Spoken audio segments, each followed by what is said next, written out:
Good morning, ladies and gentlemen. I'm here to talk about hot topics in water utilities. When I was assigned this topic back in January, my plan was to talk about a whole bunch of different things that I get, questions I get from members about a whole host of different issues. I had an outline ready to go of all the different topics I was going to cover. And then, of course, March happened and COVID-19 happened and kind of took over all our lives. So as of right now, I would say there is no hotter topic in water utilities than COVID-19 and all the various issues that come along with that, how to respond to it, how to deal with it, how to deal with your daily operations and deal with your customers. So that's where the big majority of my presentation is going to talk about today. We're going to talk about all COVID issues and things that are affecting all of our water utility members across Texas. Specifically, we're going to talk about these 5 topics. These are the questions that I get on a recurring basis from a whole lot of our members every single day. First, there's the Texas Open Meetings Act and how you deal with a law that it's meant to bring people together out in the open in a time where you can't gather in public. We're going to talk about maintaining healthy workplaces and your business continuity plan during this time. We're also going to talk about the various pieces of coronavirus relief legislation that Congress has passed so far in addressing this crisis. We're going to talk about disconnections and late fees. That's an issue that's affecting all of our members in a very, very real, substantial way.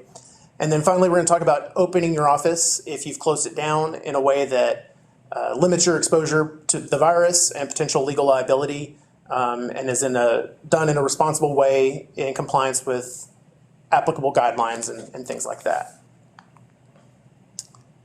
Before I get started, I want to cite you to TRWA's COVID-19 Hub. This is a website we've put together with all of our resources. There's legal resources, there's operational stuff, there's regulatory guidances. If anything happens in the area of COVID-19 that affects water utilities, we're going to get it up there probably that same day. So check that often, bookmark it. It's constantly being updated as new information becomes available. I myself refer to it all the time when I get questions from people because I know that's where all the information is kept in one place. So the first topic I want to cover is the Texas Open Meeting Act. A lot of times when I talk to boards across the state that have to deal with the Open Meetings Act, they kind of get frustrated by it. They feel like it's something that makes business harder, it makes it more difficult for them to operate, and just kind of puts a lot of hurdles in their operation. And so I wanted to point out, this is from it's a quote by James Madison in the Texas Attorney General's Open Meetings Act handbook. He leads off with this on the very first page. It's a quote by James Madison that says, "Democracy without information is but prologue to a farce or a tragedy, and diffusion of knowledge is the only guardian of true liberty." And so I always want to remind people when they're frustrated by it, as someone who has obligations under the Act, think of it from the perspective of being a member of the public in another instance. Yes, you're serving on your water board and you're subject to the Open Meetings Act, but what if you're just a taxpayer in a school district? You want to know what that school board is doing, why they're making the decisions they're making, and what they're doing. You want it to be done out in the open because it affects your tax dollars. Same thing here, so always keep that in mind. So the Texas Open Meetings Act, here's kind of the purpose of it. These are things that we just sort of take for granted as being the reason why we have an open government law in the first place. We want to ensure that government is transparent, open, and accountable. We want to require government entities to keep public business public. And we got to keep in mind, like I said, it applies to all levels of government, including water districts and water supply corporations. Now, the interesting thing about this is when a pandemic happens, we very quickly learn that the Open Meetings Act was not built for this. If you look in that first column, in normal times, we have some pretty basic requirements that are always going to mean people are accumulating in one area. We have requirements that the board has to meet in person. There's very limited exceptions for phone and video conference meetings only in times of true emergency. Interestingly enough, epidemic is one of the things listed as an emergency, but it became apparent pretty quick during all this that the existing emergency provisions did not allow boards to meet business as usual during a pandemic. There are allowances for video conference appearances by some board members, but they have very burdensome technical requirements that can make it very difficult to implement, and sometimes they're too impractical to actually operate that way. And then finally, we have requirements in there that the public has to be able to attend and record meetings and participate in them. That participation part is a brand new law that was just passed last year. Now, you look at all those things together, and quickly you can understand why during a pandemic, these aren't good ideas. Large groups are considered bad. They're a breeding ground for the virus. Even relatively small groups, as we've seen, can and have been banned. State and local officials have banned gatherings as low down as 5-10 people. So of course, that brings up the question, how do we preserve open government in a time where we can't all get together and meet in person? Luckily, Texas does have a statute that addresses this. It's an emergency provision of the government code that basically just says during an emergency, the governor has the power to suspend any rule or regulation that would hinder response to that emergency. And that's exactly what Governor Greg Abbott did earlier this year. TRWA, Texas Municipal League, and a few other organizations that represent different entities subject to the Open Meetings Act, we all wrote a joint letter to the governor back in March, kind of expressing some of our concerns with the way the Open Meetings Act conflicts with the public policy of trying to fight the virus. And so he issued some executive orders that substantially relaxed those requirements and made it possible to keep doing your business without actually gathering in person. First, he made it to where you can meet by phone or video conference. You still have to have a quorum participating in the meeting, but you no longer have to gather a quorum of people physically in one location while his order is in effect. He also relaxed the requirement on physical notice. Under the Open Meetings Act in general, you have to post notice at your business, at your place of business, as well as at the courthouse in some circumstances. Obviously, that doesn't make sense in a time where people aren't supposed to be going to those places. So he made it to where you can post notice on your website instead. And as long as you're providing copies of any agenda packets that you'd be giving people, and that the notice gives people a dial-in number or video conference link where they can go and watch your meeting and participate in it. He also suspended the requirement that the board provide the public with a physical location to access any phone or video conference meeting that's happening. People have to be able to participate, but they can do so from their own homes. You don't have to provide them with a place to do that. One big requirement is that if you're going to conduct a meeting in this way, you have to make a recording of it and make that recording available to the public. I think that's kind of the trade-off that the governor was going for. This isn't the ideal way to conduct business openly, but we're going to allow it as long as it can be recorded and reviewed later by anyone who's interested. Now, I mentioned that 2019 law that made public comment something that you have to allow at your meetings. That is still in effect. He did not suspend that, but people can participate remotely just like you on the board are participating remotely. So as long as you can find some way for them to participate and submit questions and comments, that can be they actually speak on a Zoom call, they actually speak on a telephone teleconference, they can email questions in. Any reasonable means for them to get that question or comment to the board can be utilized during this time. And critically, it's important to note this remains in effect until the governor's disaster declaration is lifted or expires. I know he's been opening certain sectors of the business community up lately. Certain businesses have been allowed to open. That is a different thing than his disaster declaration. We are still under a disaster declaration. In mid-May, he actually extended that another 30 days. So just because certain businesses are opening up doesn't mean certain emergency orders like this one aren't in effect. You can still meet by phone or video conference, provided you comply with all these requirements until that disaster declaration is lifted, which I wouldn't expect to happen anytime soon.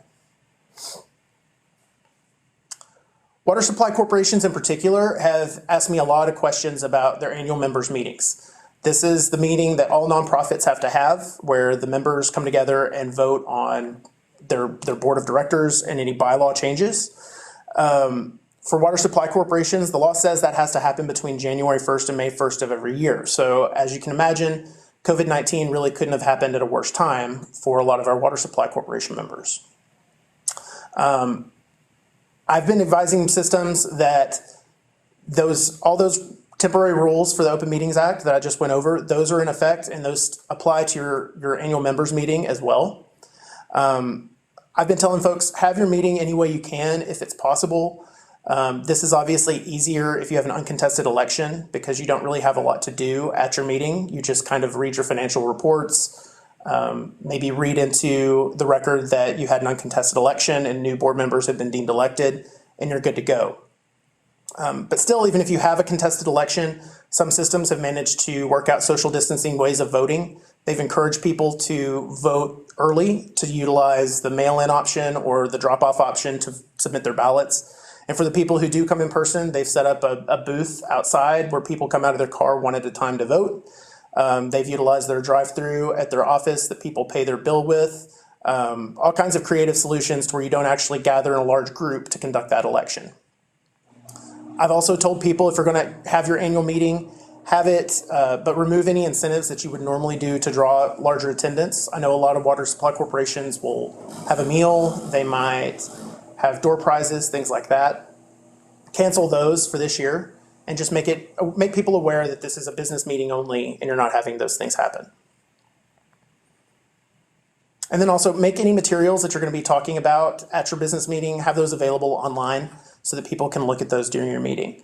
As far as that May 1st deadline, that is a deadline that's in statute, but there's really not a whole lot of teeth to it. There's no one is going to come get after you. You're not going to be in trouble in court. You're not going to be in trouble with anyone if you miss that May 1st deadline here and there.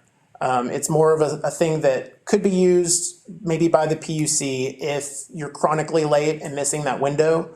But given the current state of things, I can't imagine anyone really getting in too much trouble over that as long as you're trying your best to comply as best you can.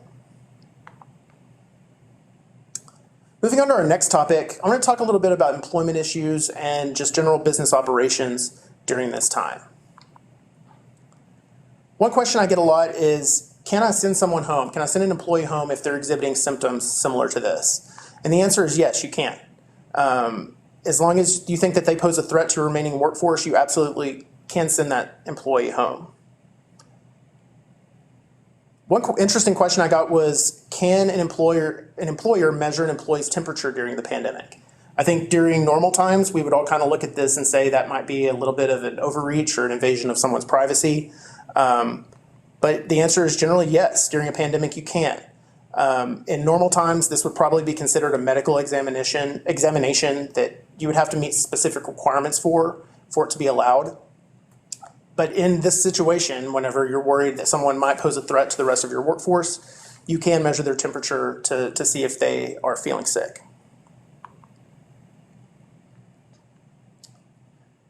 This is another one that in normal times might be a little bit of an overreach. Can you ask an employee if they have symptoms of COVID-19 or if they've been exposed to it? The answer here again is yes, but be careful.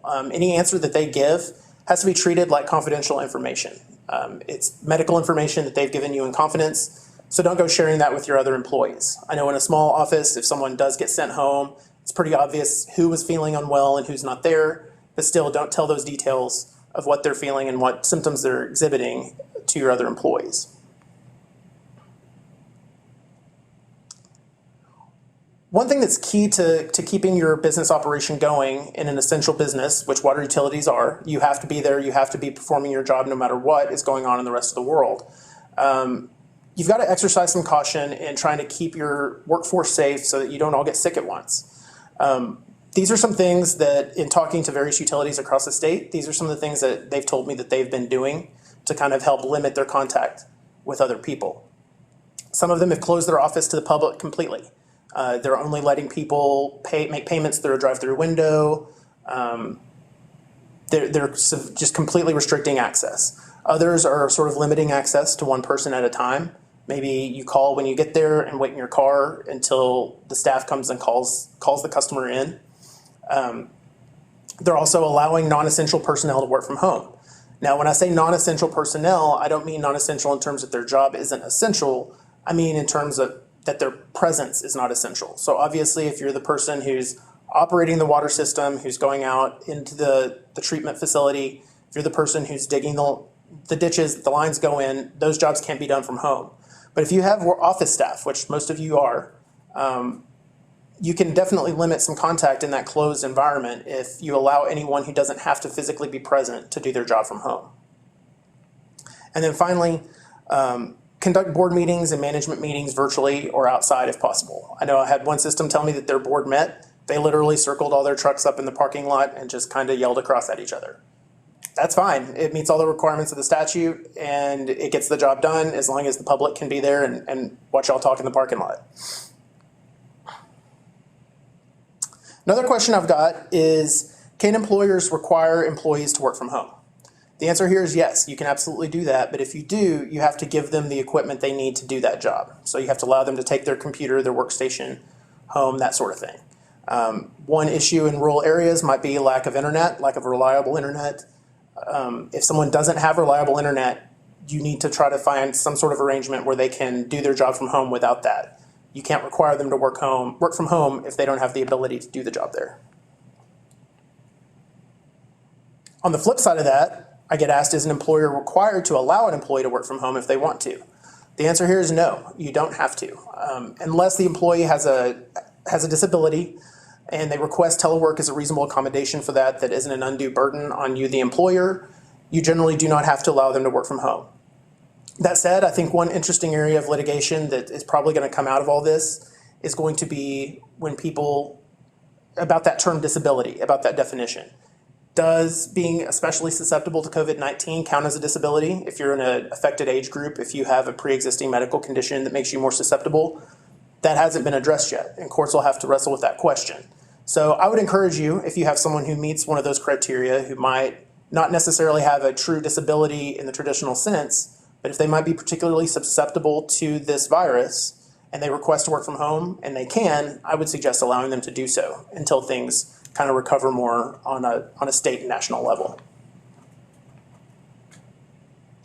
One important thing that I think all utilities need to keep in mind is that they need to have some kind of business continuity plan in place. You have to be able to consider what's going to happen if several of our staff all get sick at one time. Obviously, if you're taking some of those social distancing measures that I was just talking about, hopefully that's going to minimize the risk of that happening. But if it does, on the chance that it does, you want to have something in mind. One resource here is TextWarn. This is a list of certified operators who can provide emergency on-site help. We have a link to this on our COVID-19 page where you can go find someone who, if your operator gets struck down with this virus and he's off his feet for a few days, you can get someone in there to help you during that time. Another option is you can partner with neighboring systems. You can have some sort of mutual aid agreement where you agree, we'll help you if you need us, you'll help us if we need you guys. We have a template agreement on our website, again on that COVID-19 Hub page. I encourage you to go check it out because it's really thought through a lot of the issues that would come up with this. You know, who's in charge of the visiting systems employees while they're working on things? Who's responsible if someone gets hurt or if something gets damaged while a different systems employees are working on a site? Just important things to kind of keep in mind and something to talk about with your neighbors, kind of in a neighbors helping neighbors situation in case any of you do kind of have the bug sweep through your operation. I get a lot of questions about reducing employees' hours, whether we should, when we can. I know this is putting a financial strain not only on individuals, but on all kinds of businesses, including utilities. These are the things I tell people to keep in mind if they're considering doing that. The first is that you are an essential operation. You're going to keep going when this is over no matter what, and you're going to need your full staff when that happens. So we would encourage you to make cuts elsewhere if possible and only reduce salary or hours of your staff if the sustainability of your utility is truly on the line. If you do have to reduce hours, one thing you can look at is the Texas Workforce Commission Shared Work Program. What this is it is a program that the Workforce Commission has that allows people to supplement their wages, reduced wages, with partial unemployment benefits. So what you can do as an employer is you can tailor this based on departmental needs or shift needs. If you've got one area of your operation that is being particularly underutilized right now, that might be an area where you consider reducing hours and letting those employees take partial unemployment. The key thing here is you have to reduce their weekly work hours between 10 and 40%. And the reduction has to affect at least 10% of a business unit or shift. And for a small utility, most business unit is going to be pretty segmented, so pretty much everyone is kind of their own individual business unit, I think, at a lot of operations. And then once things get better, once things recover, you can always bring those people back full-time and they go off the unemployment portion of their payment. We get a lot of questions about the various pieces of legislation that have been passed by Congress. The first of those passed back in March was the Families First Coronavirus Response Act. This is the one that dealt primarily with paid sick leave and expanded family and medical leave for employees. This one kind of was geared more toward the leave aspect, helping employees in the instance that they or a family member do get sick. This poster on your screen is kind of the Department of Labor's general summary of the act and how it works for employees. I put the link on here where you can go find that. It's a very condensed, very basic version of what the act says. Pretty much anytime I get a question about it, this is the first place I go to look for the answer, and it pretty much always has it. Just kind of zooming in, there are certain reasons why you could qualify for expanded leave under the new act. These are all listed here, but essentially it's if you are in quarantine or subject to an isolation order, if a family member of yours is under those types of orders, maybe you're caring for someone who is sick, maybe you yourself are sick, or one of the big ones is that number 5, if you're caring for someone, if you're a child,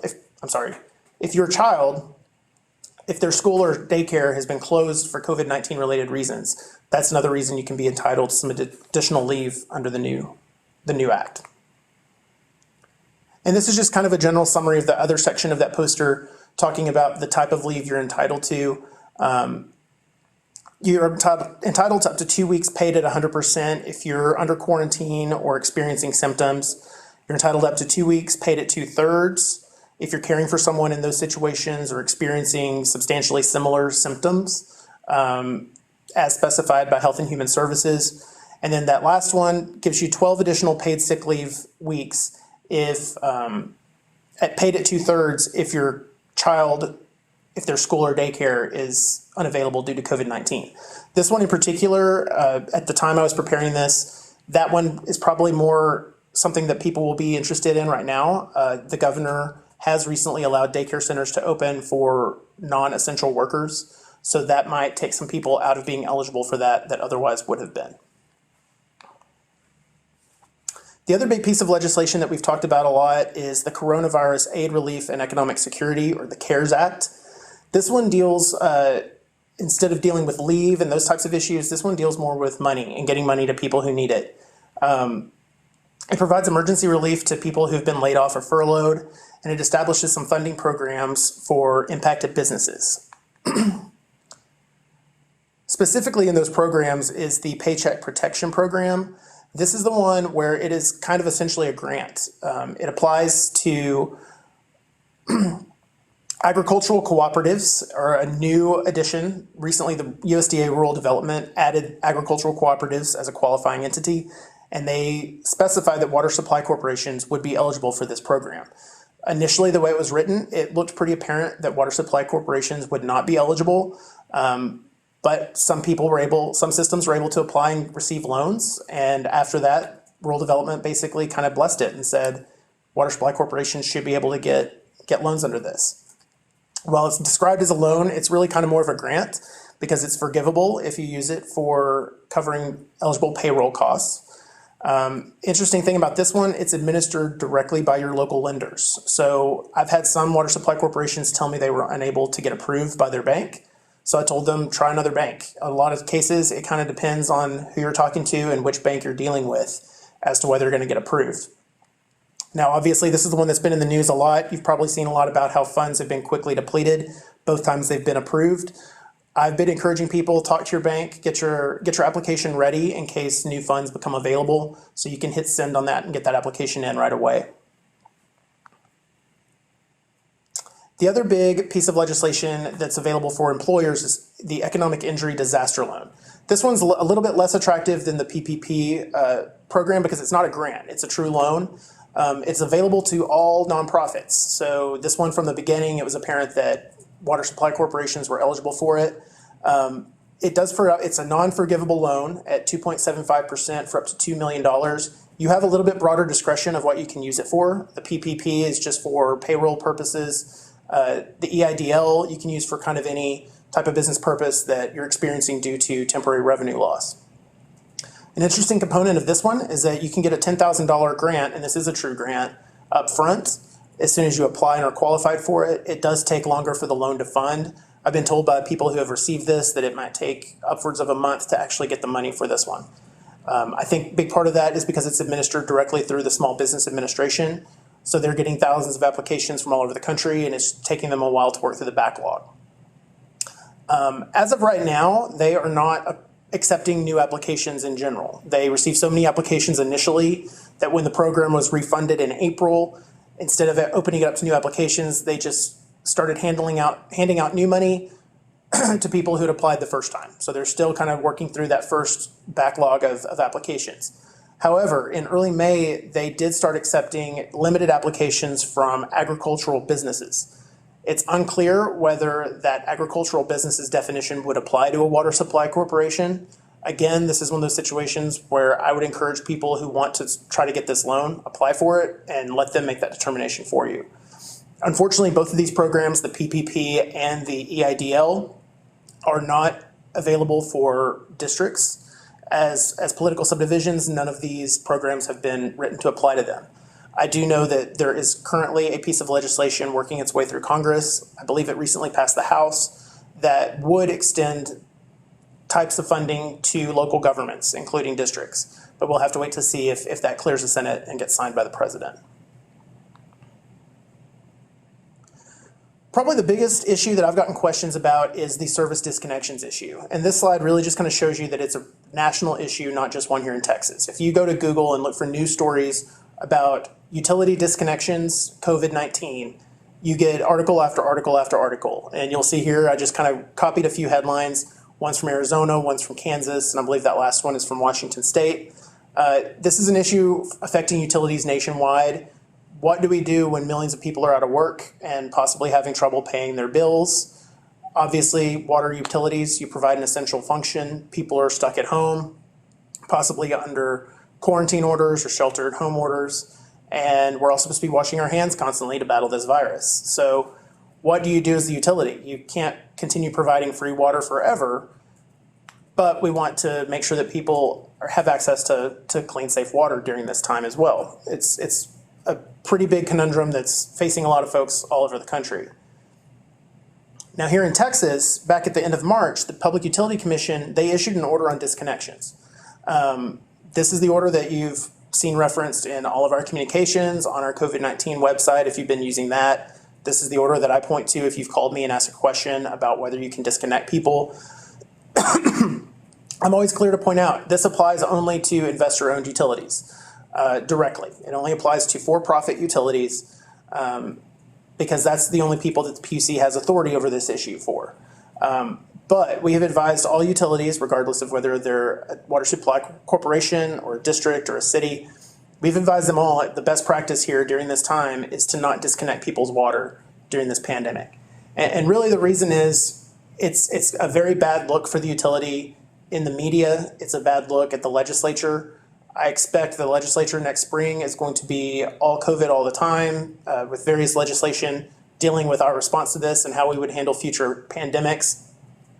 Nobody wants to be that utility who's been drugged through the media for disconnecting someone's water service during this time. No one wants to be that utility that's called into a legislative hearing next spring.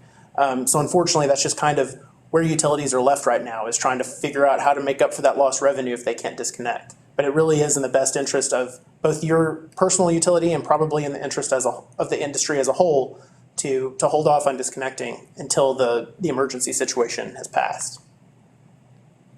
This slide is just kind of showing you that order, showing you the specific rules that the PUC suspended. Again, these are the rules that apply only directly to investor-owned utilities, but they're a good guide for what would be seen as reasonable for any other utility to follow during this time.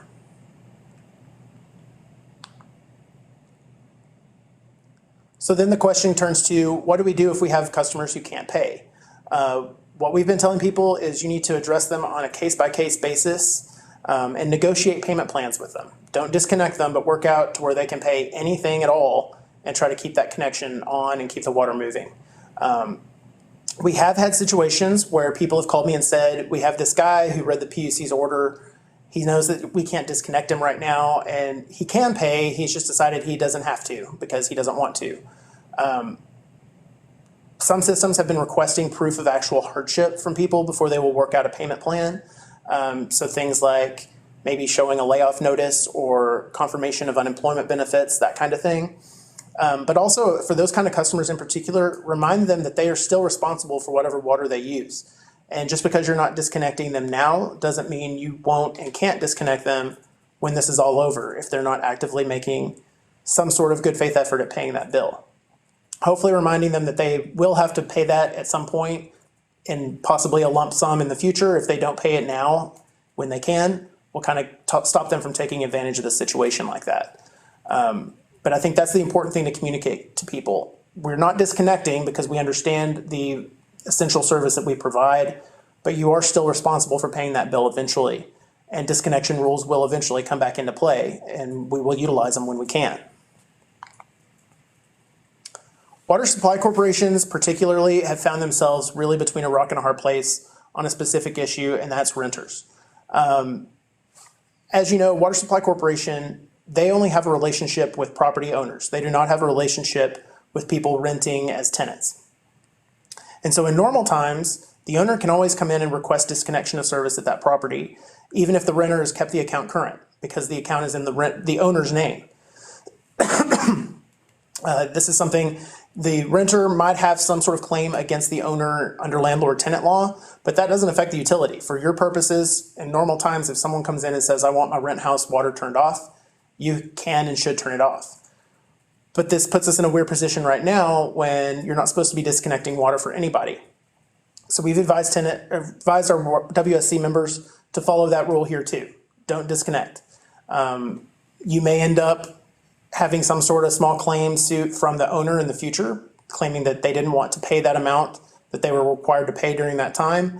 But kind of weighing the pros and cons, that's probably better than being the utility that turned off a renter's service during the middle of an ongoing disaster. That said, you do have the right to disconnect someone in this situation, especially if asked by the owner. So if you do, make sure that you follow every step in your tariff to the letter, because it's going to be extra scrutinized if it's ever contested at the PUC, for instance. So make sure you provide that renter with adequate notice as you have in your tariff, and be sure that you have the request from the owner in writing so that you can always point to that and say you were doing it at their request and not just on your own. And finally, I just want to talk a little bit about reopening your office. These are uncertain times, for sure, as every commercial on TV tells you these days. But things are starting to kind of come back. Things are starting to reopen. And so there's certain things you want to keep in mind. You want to keep in mind the science behind it, what orders are in place by applicable authorities, what recommendations does the health department have, and in general, just what is your liability as an employer if you open up too fast or too irresponsibly. So we'll talk a little bit about each of those. Just kind of in general, just when you're thinking about reopening, kind of keep in mind what's going on with the science community right now and what they're telling us about this virus. We know it's going to be with us for a while. We know it's going to be here until we either have a vaccine or herd immunity. Pretty much every expert tells us we're about a year away on those things. So any plan that you're going to have needs to be flexible and adaptable depending on if there's flare-ups, if things change. You just need to be open to doing what you need to do given what's happening in your community and state and nationally. And then eventually, full reopening of society just really isn't going to happen until we really have a handle on contact tracing, isolation of infected individuals, and regular testing. And so once we get there, I think most places can open back to the way they used to be with a lot more confidence. But until then, I think it's important to kind of take a measured approach and kind of do it on a step-by-step basis. Now, Governor Abbott has come out with a plan that's kind of deals with that. Talks about the phased approach to reopening. This is where he has a gradual increase in capacity for certain sectors of the business community. He recently elevated it to where 50% capacity was allowed at restaurants, for instance. He opened up additional businesses like daycare centers for non-essential workers' children. He's opened up barbershops, salons, that sort of thing. As of the time that I was putting all this together, his orders still encourage work from home when possible. So he's encouraging people to kind of get back out there a little bit, kind of dip our toes in the water some. But if you can work from home, if you have staff that can work from home, there's really no reason to bring them in right away just because certain parts of the business community are opening up. If you want to keep them at home, if you want to still implement social distancing, the governor's order still supports that. And then, of course, whenever you do bring people back, be mindful of social distancing that we're all used to by now. Be sure that's implemented in your office. And kind of with that in mind, the health department, the Texas Department of State Health Services, kind of has some general recommendations and guidelines for what to do when you have people coming back to the office full time. For instance, they say you should have training on disinfection, hand hygiene, and respiratory etiquette, maybe even screen for symptoms or contact with infected people. That's where I was talking earlier about checking temperature, for instance. Require hand washing and social distancing. One thing here is, maybe when you have meetings at your office, have them outside or have them, only with very essential personnel there. Don't get 10 people together in a conference room like you used to for any old thing. Implement distancing measures. Maybe you do it over the phone, the intercom throughout your office. Find creative ways to socially distance even when you're physically closer than you may be now. And then also have an increased focus on cleaning, particularly in common areas. If that means bringing someone in on the weekend to really rub everything down and make sure everything's clean, that's great. Maybe have a procedure in place where the last person out the door, they're responsible for wiping down common areas for today so that the staff that comes in the morning has a clean workspace. One issue to kind of keep in mind and kind of keep in the back of your head is what liability do you have as an employer if one of your employees comes to work, gets sick, and claims that you were irresponsible in opening when you did or how you did. There have already been some lawsuits filed by some employers. There's also talk in Congress about prohibiting those types of lawsuits. We'll have to see what happens on both of those fronts. But if those lawsuits are allowed, the courts are going to be busy in the next few years dealing with these cases. And they're going to have to answer questions such as, does the employer have any kind of duty here? When does an employer fall short? What do you do if what happens if an employer opens too soon? And also you got to keep in mind, when you're requiring people to come in, is their attendance at certain events or functions mandatory or voluntary? That could weigh into any liability you might have under whatever body of law develops here.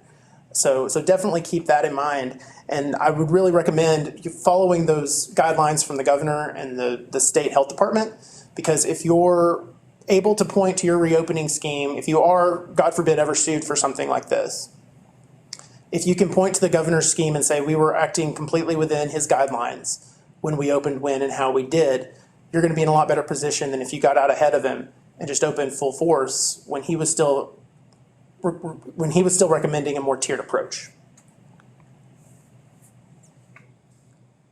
And finally, when you do reopen, you really need to have a plan in place. Don't just go from having people working from home to all of a sudden the office is open and business as usual.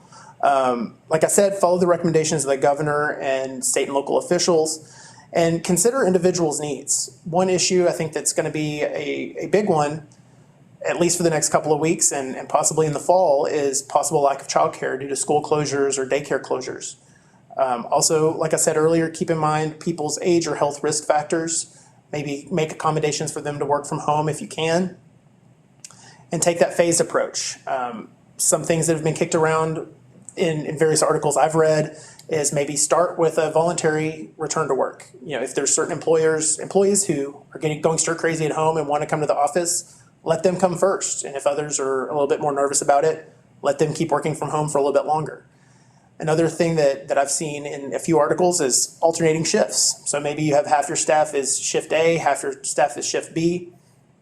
Alternate weeks and have a cleaning folks come in and clean everything really good in between. And then obviously, like I said, phase in, have heightened focus on sanitation, maybe put up signs in your bathrooms, all employees must wash hands before returning to work, that sort of thing. Really, really focus on that with your staff. And then finally, phase in public access. So if you have people if you've had a completely shut down office where people from the public can't come in, maybe move up to that approach where they can call you and come in one or two at a time. Maybe if you have a waiting area, take out a few chairs where people can sit spaced from each other, but phase that in. Don't do it all at once. And with that, I believe I'm done, but I'm available for any questions and happy to answer any questions you might have. Thank you very much.